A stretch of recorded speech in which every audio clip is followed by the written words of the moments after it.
Good day to you all. Today's reaction video features Mel Todd. He talks about politics and the rise of Islam in Britain. Also talks about a Muslim that has become the Mayor of Brighton who can't speak English. Let's take a look at it now. We're all about to have a very rude awakening. Every political party is saying that they're going to stop the boats, that sort of thing, illegal migration. However, the reality is that's not the major issue. Just hear me out. If there were Germans coming over, or Italians coming over, or the French coming over in those boats, I don't think there'd be such a big problem. The real issue are the fact that they're Muslims, and everybody should be seriously worried about the Islamification of the United Kingdom. It's evident how the Muslims vote. Generally, there is one man in the family who collates all the votes and makes people sign within his own household. This is a fact. So what happens is you suddenly get mayors and councillors appointed, Muslim councillors or mayors. Let's take Brighton, for instance. So what happens then, as soon as you get into the seat of power, then what happens is he appoints family members, friends, that sort of thing. And so the whole thing is turned on its head. They're not interested in the infrastructure of the area in which they serve. They're interested in their own culture, in fact, in their own country that they actually left to come to the United Kingdom. Now, all I ask you to do is Google the Mayor of Brighton. Just listen to him speak. He cannot speak English, and yet we're allowing this. And every political party refuses to accept that this is a big issue. Islam has no place in the United Kingdom. No place whatsoever. Why on earth we've got Sharia courts, I don't know. Why we've got halal slaughter, I don't know. We're kowtowing to the Muslims, to Islam. And now we're going to have blasphemy laws specifically for Islam. Is that something that you honestly want? Is that something that you want your family brought up, your children, your grandchildren?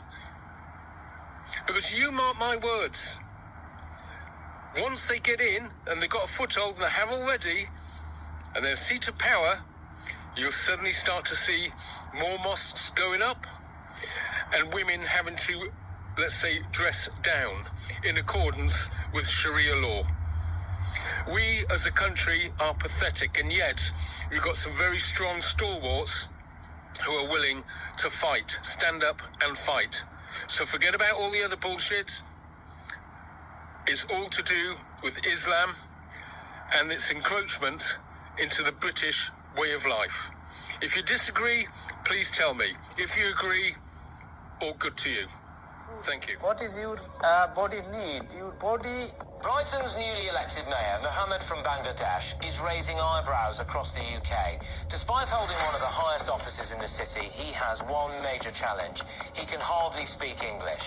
Yes, you heard that right. Brighton's new leader is struggling with the language of the very nation he now governs. For many residents, this is a shocking revelation. How can a mayor effectively lead a... You must look. What is your food? What is your body need? Your body... Brighton's newly elected mayor, Mohammed from Bangladesh, is raising eyebrows across the UK. Despite holding one of the highest offices in the city, he has one major challenge. He can hardly speak English.